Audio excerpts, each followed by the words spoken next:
রোজা রেখে টুথপেস্ট দিয়ে ব্রাশ করা যাবে কিনা? বলেন, যাবে কি যাবে না? যাবে, কে কে হাত তুলুন তো দেখি। হ্যাঁ, মাত্র একজন, দুইজন, তিনজন, চারজন, পাঁচজন, ছজন, দল ভারী হচ্ছে আস্তে আস্তে।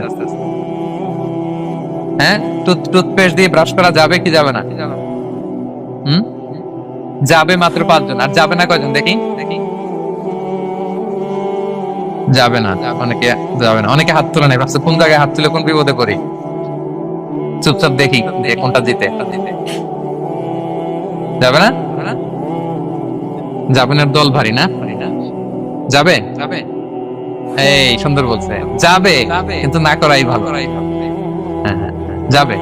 টুথপেস্ট দিয়ে ব্রাশ করলে রোজা ভাঙে না, তবে যদি খুব স্ট্রং টুথপেস্ট হয় এগুলো ব্যবহার না করা ভালো। দিনের বেলায় মেসওয়াক করা ভালো। হ্যাঁ, মেসওয়াক করলে ওইটা সবচেয়ে সেফ। তবে যদি আপনি টুথপেস্ট দিয়ে ব্রাশ করেন আপনার রোজা ভাঙবে না ইনশাআল্লাহ। কেউ কেউ মাকরু বলেছেন, কিন্তু আপনার রোজা ভাঙবে না। মাউথ ওয়াশ সেম, যাবে, কিন্তু রেকমেন্ডেড না। হ্যাঁ, গার্গল করতে গেলে আবার ভিতরে চলে যাবে। সিম্পলি কুলি করা যাবে, কিন্তু আপনার রোজা ভাঙবে না। কিন্তু দিনের বেলায় আমরা টুথপেস্ট, মাউথ ওয়াশ এগুলো ইউজ না করে কোনটা সাজেস্ট করি? কোনটা? মেসওয়াক করেন তো আপনারা? রাসূল সাল্লাল্লাহু আলাইহি ওয়াসাল্লাম বলেছেন, আমার উম্মতের জন্য যদি কষ্ট না হয়ে যেত আমি প্রত্যেক নামাজের আগে মেসওয়াক করা ফরজ করে দিয়েছি। কষ্ট হয়ে যাবে, পকেট নিয়ে নিয়ে মেসওয়াক করতে হবে। এবং রাসূল সাল্লাল্লাহু আলাইহি ওয়াসাল্লাম মৃত্যুর আগে ওনার হাতে যে জিনিসটা রেখে উনি শেষ নিঃশ্বাস ত্যাগ করেছেন সেটা হচ্ছে মেসওয়াক।